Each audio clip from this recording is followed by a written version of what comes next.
Yeah, so that you just saw was Victor getting caught by Lucas, like always procrastinating, delaying his workout. 90 Vic. degree angle, arch your back, squeeze. Control the negative, right? We're gonna go underhand. You don't have to do that. You can put it back. Right here. To your belly. Notice Victor's excitement while Lucas teaches him the workout. He can't wait to do it, guys. He's really, really looking forward to it. All right, Vic, let's see what you got.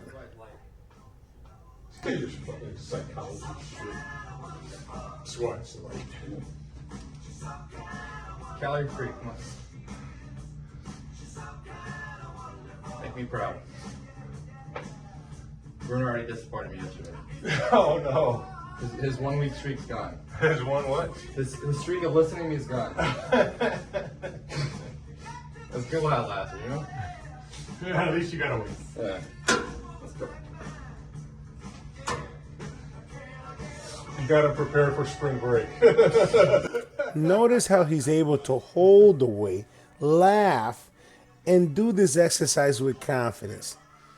Although he'll act like it's actually really hard work. Vic, Vic, Vic. 7. Double down. 8. 9. There you go. 10. 11. 12. 13. 14. 15. 16. Meanwhile, we'll check out Raul teaching his client how to do the sculpture press, which still needs a little bit further turning, but it's okay. It's just beginning. We get better as we keep going.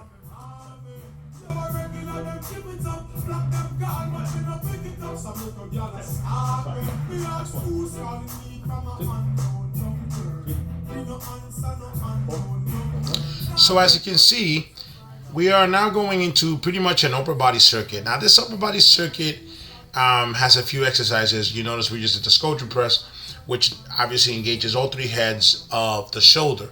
Now we're going to engage the tricep by doing a skull crusher or a hammer overhead extension or extension, in this case lying down. So a lot of people have different names for this stuff, but obviously you have the skull crusher, you have the French press, you have the reverse extension, overhead extension. There's several of them, but basically this particular tricep extension engages the long head of the tricep, and that is exactly what's being performed now as we continue to do this circuit. We're kicking butt.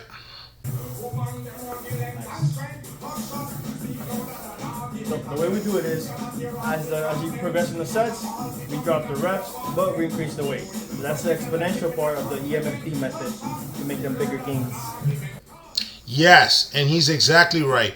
What most people don't understand is that by addressing and increasing the load in every set and making it exponential, hence the name of our method, exponential muscle fiber development, you are creating consistent stress that will allow the muscle to grow and feel the stress in every layer of development there is.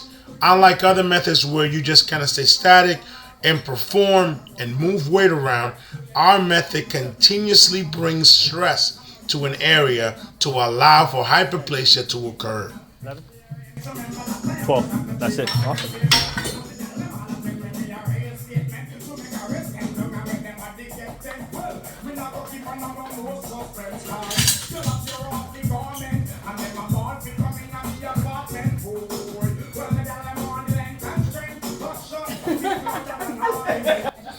And this is what I love about what we do, man. It's a lesson about enjoying the journey.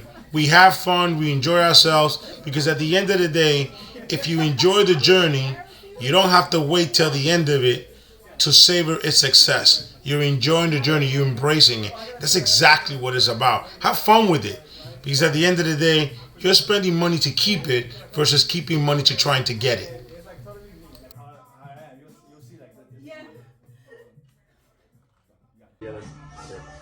Yeah, you gotta do it the right way, the other way. You got it. I'm gonna grab it. And this is negotiation time. This is the time where we try to tell Vic when to go, when to start his set. We finally win our hustle, and he begins.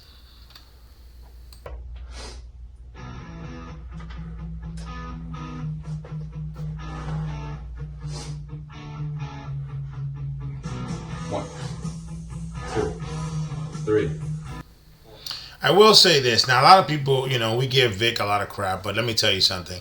This man has evolved in our service to being a different man. I mean, this man has really changed a lot of his ways. I lost roughly over 70 pounds in the time that he's been with us, and has become a different man. This is a man that struggled walking for 3 minutes and went to doing a mile in 7 minutes and 15 seconds. So a lot of kudos to Vic, although we give him a hard time sometimes when he begins to slack.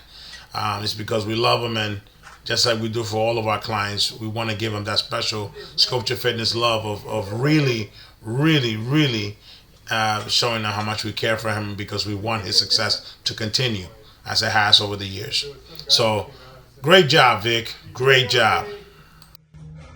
Let me just get this out of the way before they release these documents to Candace and to all these other people.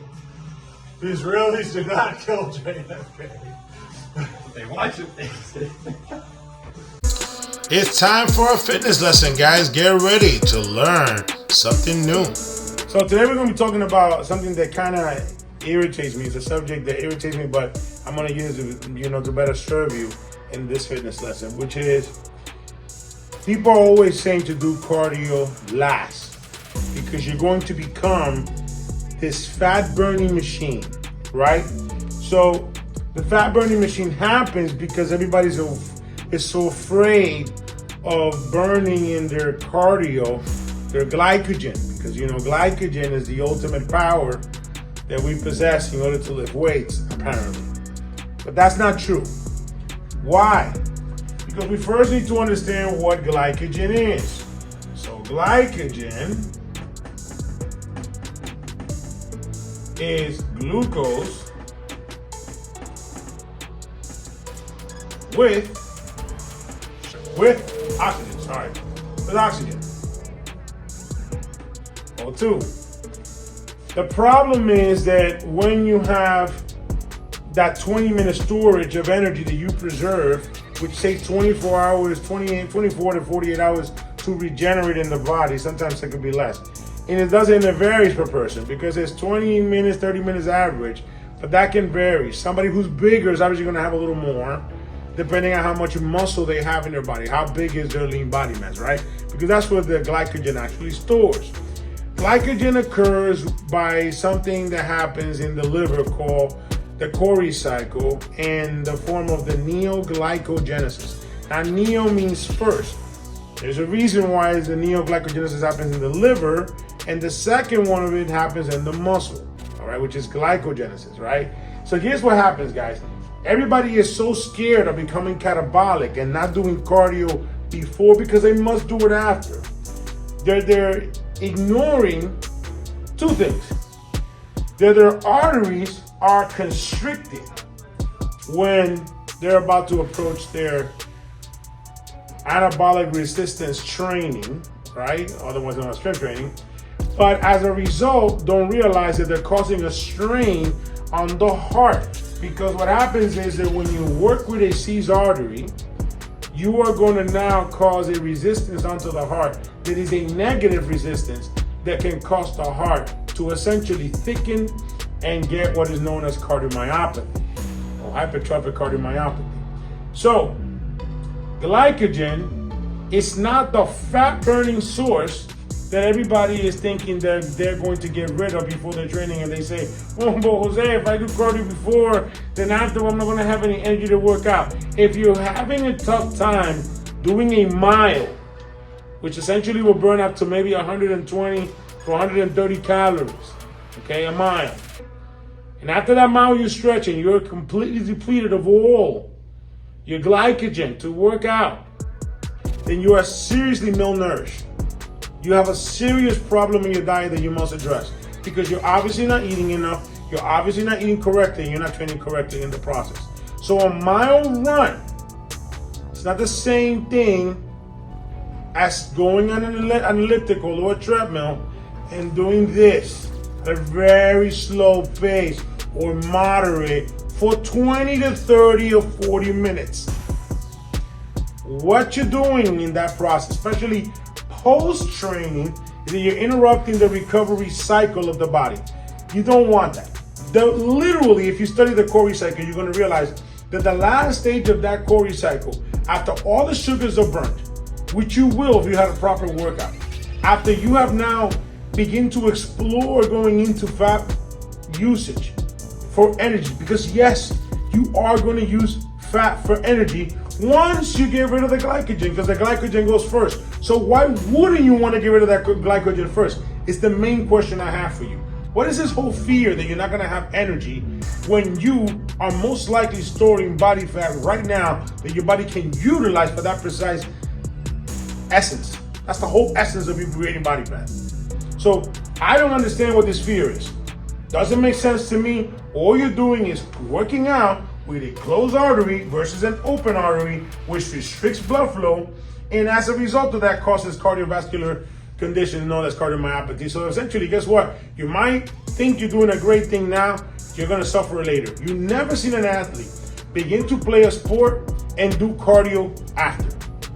You'll never see an athlete begin to go to do any type of sport and do the cardio afterward. It doesn't make sense. So here's what I suggest to you guys that want to do the cardio last. Read up a little bit on the Cori cycle, find out what glycogen really is, find out how it actually works so that you can make that fat burning machine you want by using the fat, which is a slow burning energy source, during the time that you need it in a strenuous activity such as strength training. Think about it. There's a reason why sugar has less calories than fat. And you want the most energy in the most energy required activity, in this case, weight training. You want the least source of energy in the simplest form of activity, in this form, cardio. Only makes sense. You want it now, energy for now, which is sugar, when you run, because that's not going to wait, for something that's building up slowly, long-term into tear. Thank you for watching.